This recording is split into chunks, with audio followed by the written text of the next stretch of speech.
छवि आप हमें बताओ, शाही स्नान तो 6 ही क्यों? इसको हम ऐसे समझ सकते हैं कि हमारे बॉडी में 7 चक्रास है टोटल, तो उसमें से जो 6 चक्रास है वो मोस्टली एक्टिवेट होनी चाहिए। 7th हमारा ब्रह्मरंध्र है। हमारी बॉडी में बेसिकली 7 चक्रास हैं। सबसे नीचे होता है हमारा मूलाधार, उसके बाद आता है स्वादिष्ठान, उसके बाद मणिपुर, अनाहत, विशुद्धि चक्र, आज्ञा चक्र और ब्रह्मरंध्र, जो कि हमारा यहाँ पे पॉइंट होता है सबसे ऊपर। आध्यात्मिक होने के लिए, स्पिरिचुअल एनर्जी को कलेक्ट करने के लिए हमारे 6 चक्रास एक्टिवेट होना चाहिए। तो स्नान भी 6 और चक्रास भी 6 है, मतलब कि हर स्नान एक चक्रा को एक्टिवेट कर रहा है। इसका मतलब तो यही हुआ। तो ये चक्रास कैसे एक्टिवेट होते हैं? देखो, 13 जनवरी को हमारा फर्स्ट स्नान था, लोहड़ी के दिन था, पौष पूर्णिमा थी उस दिन, लोहड़ी के दिन फर्स्ट स्नान था। उस दिन कुंभ का श्री गणेश था, तो ये हमारे मूलाधार चक्र को एक्टिवेट करता है। तो आप लम का जाप करते हुए स्नान करो फर्स्ट शाही स्नान के दिन, आपका बड़ा अच्छा एक्टिवेट हो जाएगा मूलाधार चक्र। तो ऐसे ही हमारा दूसरा चक्र है, वो है स्वादिष्ठान चक्र। स्वादिष्ठान चक्र हमारा जो पड़ता है वो पड़ता है मकर संक्रांति के दिन, यानी कि सूर्य मकर राशि में प्रवेश कर रहा है। तो आप ये देखो, सूर्य क्या है? सूर्य पिता है। सूर्य ग्रह को हम पिता से डिनोट करते हैं। तो पिता का किसी चीज में प्रवेश मतलब उत्पत्ति, सृजन, किसी चीज का सृजन हो रहा है। और वो कहाँ से होता है? हमारे जेनेटिक पार्ट से होता है किसी चीज का सृजन। जेनेटिक पार्ट के पीछे रीढ़ की हड्डी में हमारा 2nd चक्रास होते हैं, जिसको बोलते हैं स्वादिष्ठान चक्र। और इसका बीज मंत्र होता है, वो होता है बम। जब भी आप बम का जाप करते हुए 2nd शाही स्नान के दिन नदी में स्नान करते हो, कुंभ में स्नान करते हो, तो आपका 2nd चक्र एक्टिवेट हो जाता है।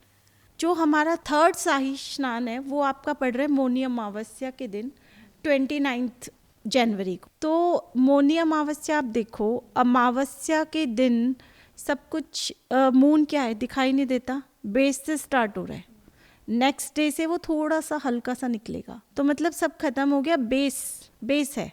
और दूसरा अंधेरा, बहुत अंधेरा है। तो आप देखो कि हमारा शरीर में कौन सा चक्र है जो बेस को डिनोट करता है, वो हमारा है मणिपुर चक्र, जो कि हमारी नाभि के नीचे होता है। तो नाभि हमारा बेस है।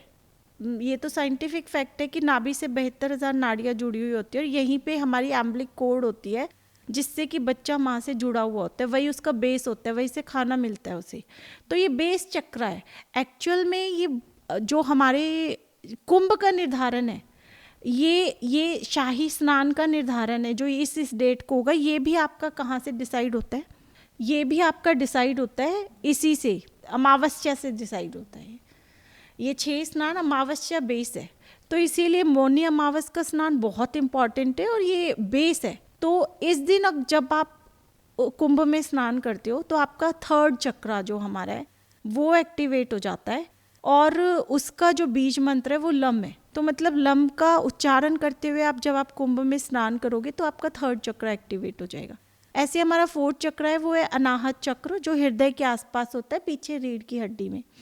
तो आप ये हमारा स्नान पड़ रहा है 2 फरवरी बसंत पंचमी के दिन। तो आप ये चीज़ देखो कि बसंत पंचमी मतलब खुशी का त्यौहार है। खुशी, हरी भरी धरती, चारों तरफ खुशी। तो हमारा दिल क्या करता है? उसे भी तो खुशियाँ ही चाहिए। सबसे ज़्यादा एक्टिवेटेड वो कब होता है? जब खुशियाँ होती हैं।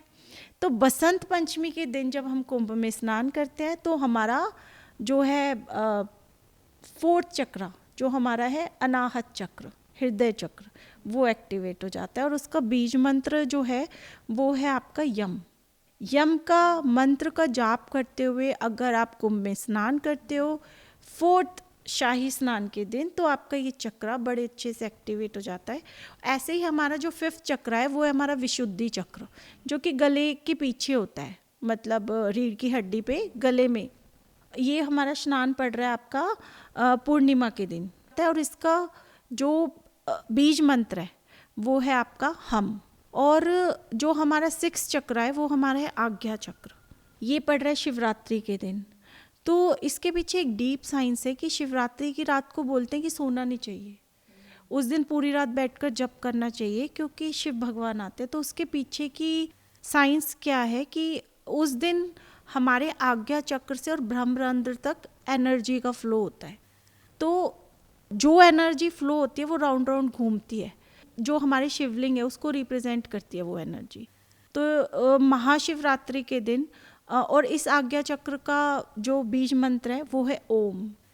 अगर आप ओम का जप करते हुए महाशिवरात्रि के दिन कुंभ में स्नान करते हो तो आपका आज्ञा चक्र एक्टिवेट हो जाता। अच्छा, भी एक चीज़ और हमें बताइए आप कि हमने तो चक्रास अपना एक्टिवेट कर लिया है 6 शाही स्नान करके, will they remain the same activated throughout our life, और इसके लिए कुछ और प्रैक्टिसेस करने पड़ते हैं?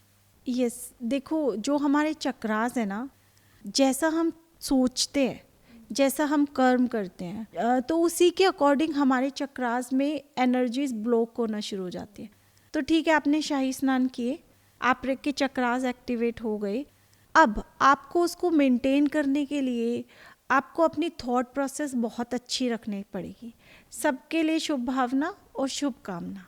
अगर आप ये काम करते हो तो आपके chakras through out life maintain रहेंगे, बैलेंस्ड रहेंगे और एक्टिवेटेड रहेंगे। हम तो स्नान करके आए कुंभ से, 6 शाही स्नान, पर्टिकुलर उन दिनों की स्नान जो जिसमें हमारे एक एक राशि का एक एक राशि में वो प्रवेश कर रहे हैं और एक एक महत्व है उस दिन का।